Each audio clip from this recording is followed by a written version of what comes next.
अस्सलाम वालेकुम। This is the first lecture of physics.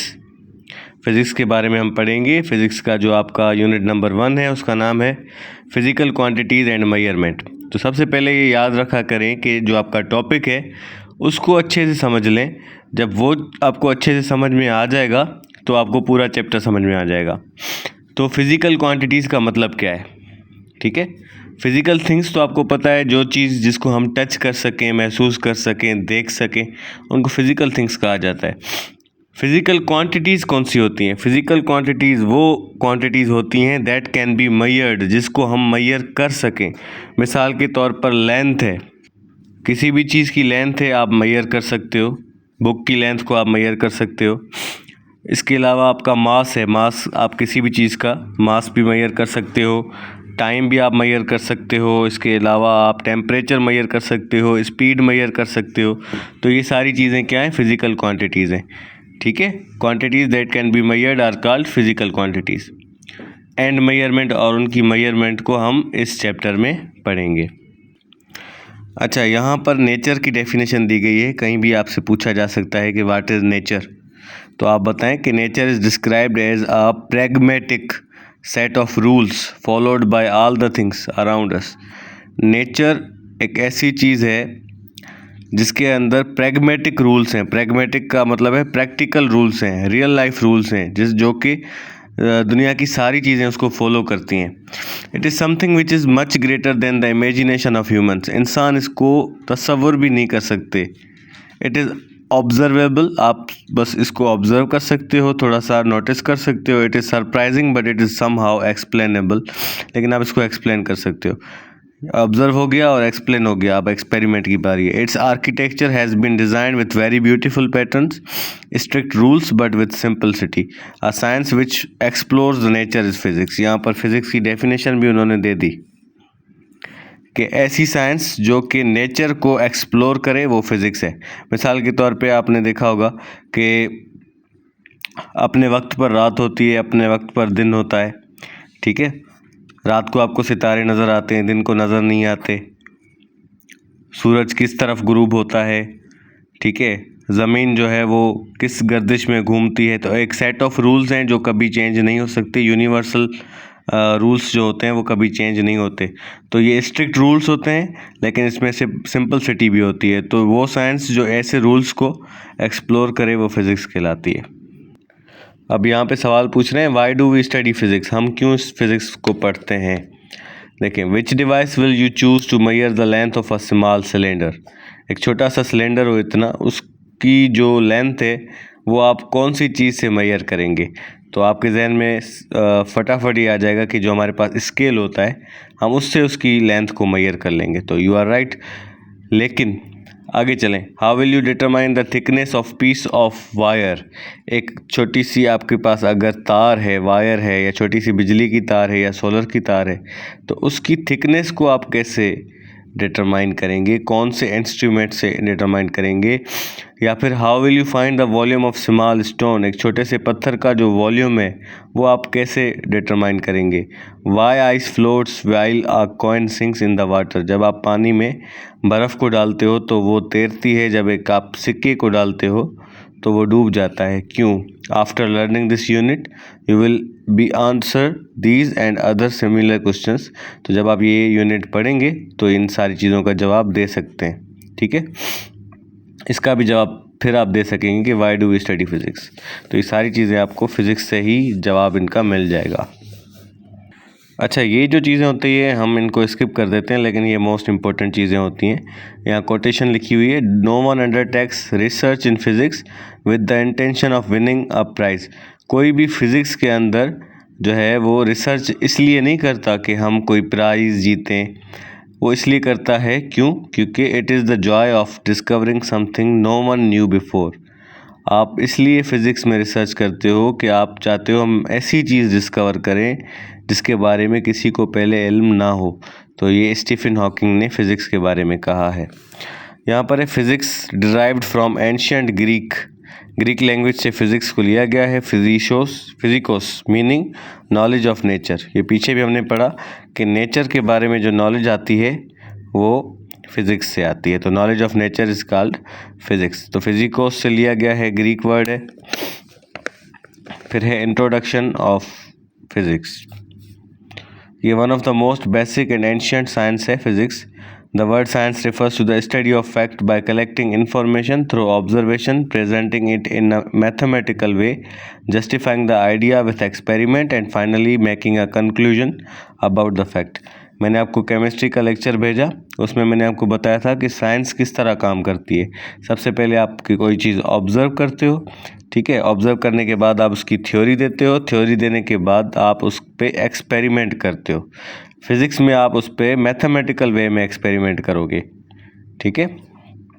फिर जब ये सब कुछ हो जाएगा तो आप एक कंक्लूजन दोगे जिसको आप साइंटिफिक लॉ कहते हो। अब यहाँ दोबारा फिज़िक्स की डेफिनेशन दी हुई है।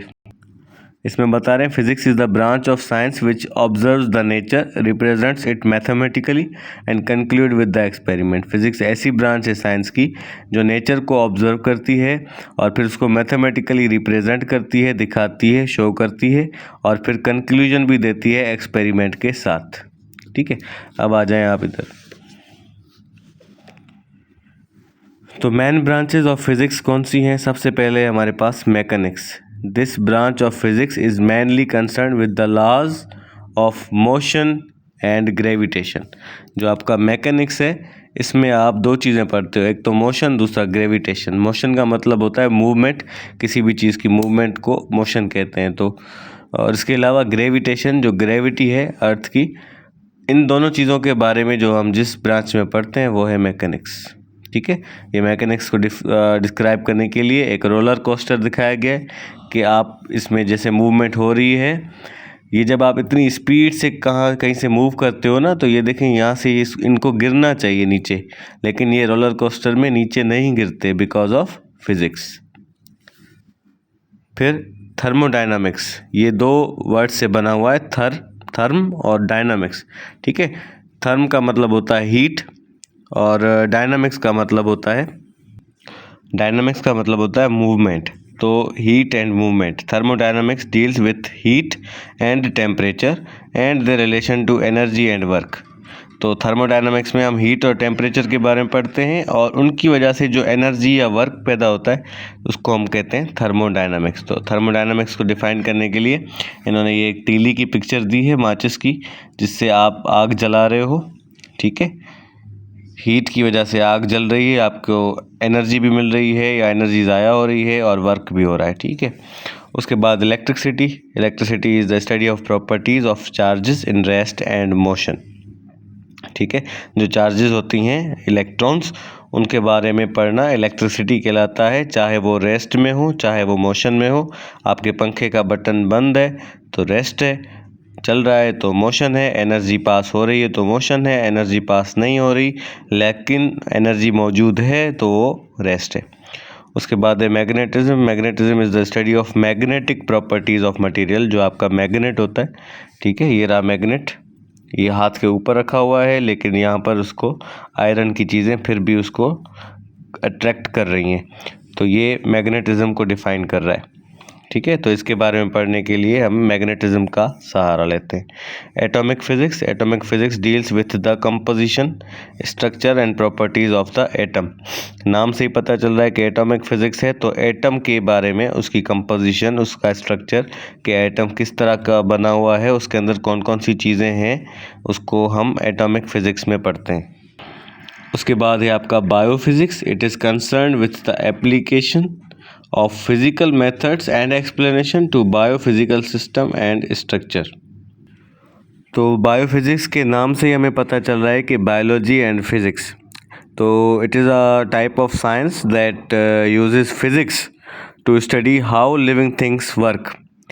मिसाल के तौर पे आप पढ़ें कि किस तरीके से हम देखते हैं, लाइट कैसे हमारी आंखों में एंटर होती है और फिर हम उसके तरीके से देखते हैं। अब आंखों से देखते हैं, ये बायोलॉजी है, लाइट कैसे एंटर हुई हमारी आंखों में, ये फिज़िक्स है। तो बायोफिज़िक्स इसको कहा जाता है। उसके बाद है optics studies physical aspects of light and it's properties with the help of optical instrument. Optics means light, तो लाइट की फिजिकल एस्पेक्ट्स को पढ़ना और वो इंस्ट्रूमेंट्स को पढ़ना ऑप्टिक्स कहलाता है। जैसे आप ऑप्टिकल शॉप में जाओगे तो आपको चश्मे वगैरह मिलेंगे, ठीक है। तो ऑप्टिक्स यानी सारा वो लाइट पे डिपेंड करता है। उसके बाद है sound. Sound is the study of production, properties and applications of sound waves. Sound के अंदर आप साउंड वेव्स को, जो वेव्स होती हैं साउंड की, उनको पढ़ते हो। उसके बाद अच्छा, जो भी आपके कानों में आवाज़ पड़ रही है, it is because of vibration and vibration is because of the waves. उसके बाद है आपका न्यूक्लियर फिज़िक्स। इनके नाम से आप जो है ना अंदाज़ा लगा लिया करें और उसकी डेफिनेशन लिख लिया करें। Nuclear physics deals with the constituents, structure, behaviour and interaction of atomic nuclei. Atom के अंदर बीच में एक जगह होती है, ये आपका आ गया एटम। इसके अंदर ये बीच वाली जो जगह है ये न्यूक्लियाई कहलाता है। तो इस न्यूक्लियाई को पढ़ना, इसके बिहेवियर को पढ़ना, इसके स्ट्रक्चर को पढ़ना, न्यूक्लियर फिज़िक्स के अंदर हम ये काम करते हैं। फिर है particle physics, studies the elementary constituents of matter and radiation and the interaction between them, ठीक है। मैटर और रेडिएशन को पढ़ना। पार्टिकल्स आपके जो होते हैं ना, वो आप रेडिएशन को, जो आपकी वेव्स निकलती हैं, मिसाल के तौर पे आप देखो सूरज को, सूरज से आप अपनी खिड़की में देखा करें, सूरज से जो लाइट आ रही होती है ना, वो छोटे छोटे पार्टिकल्स में आपको कभी कभी नज़र आएगी। तो वो रेडिएशंस पार्टिकल्स में भी आपको नज़र आते हैं। तो पार्टिकल फिज़िक्स के अंदर हम मैटर और रेडिएशन को पढ़ते हैं। आपको कभी आपने सुना होगा भाई, किसी को पत्थरी हो गई, आम अल्फाज में हम पत्थरी बोलते हैं, तो उस पत्थरी को, वो एक मैटर होता है, उसको ख़त्म करने के लिए हम रेडिएशंस का इस्तेमाल करते हैं। तो मैटर और रेडिएशन का एक बहुत बड़ा गठजोड़ होता है। इन दोनों को जब हम इंटरेक्शन इनकी पढ़ते हैं तो वो पार्टिकल फिज़िक्स कहलाता है। उसके बाद एस्ट्रोफिज़िक्स है। एस्ट्रो जब भी आ जाए तो वो एस्ट्रोनॉमी के साथ रिलेट करेगा। The study of celestial objects with the help of laws of physics is known as astrophysics. तो सेलेस्टियल ऑब्जेक्ट्स जो हमारे होते हैं, यानी कि आसमानी ऑब्जेक्ट्स, स्पेस के ऑब्जेक्ट्स, उनके बारे में पढ़ना एस्ट्रोफिज़िक्स कहलाता है।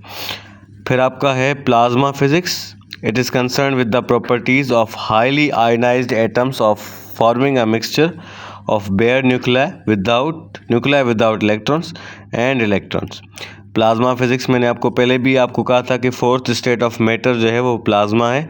इसमें हाईली चार्ज्ड पार्टिकल्स होते हैं, बहुत ही ज़्यादा हीट होती है, ठीक है, और चार्ज पार्टिकल्स होते हैं with electrons and without electrons. इनको हम पढ़ते हैं प्लाज्मा में। उसके बाद है आपका geophysics. The study of internal structure of earth is known as geophysics. आप अर्थ के इंटरनल स्ट्रक्चर, जिसमें आप रह रहे हो, इसको पढ़ रहे हो, तो ये है आपका जियो फिज़िक्स, ठीक है। ये थोड़ी सी तस्वीरें देख लें। ऑप्टिक्स है, ये लाइट को डिफाइन कर रहा है, ये साउंड है, और ये आपका न्यूक्लियर फिज़िक्स में ये एटमी धमाके हो रहे हैं। उसके बाद आपका ये है पार्टिकल फिज़िक्स, जिसमें आपको पार्टिकल्स दिखाए जा रहे हैं, इलेक्ट्रॉन्स या फिर सब एटॉमिक पार्टिकल्स दिखाए जा रहे हैं। और एस्ट्रोफिज़िक्स है, ये स्पेस आपको दिखाई जा रही है। ये प्लाज्मा है, जिसमें आयंस हैं।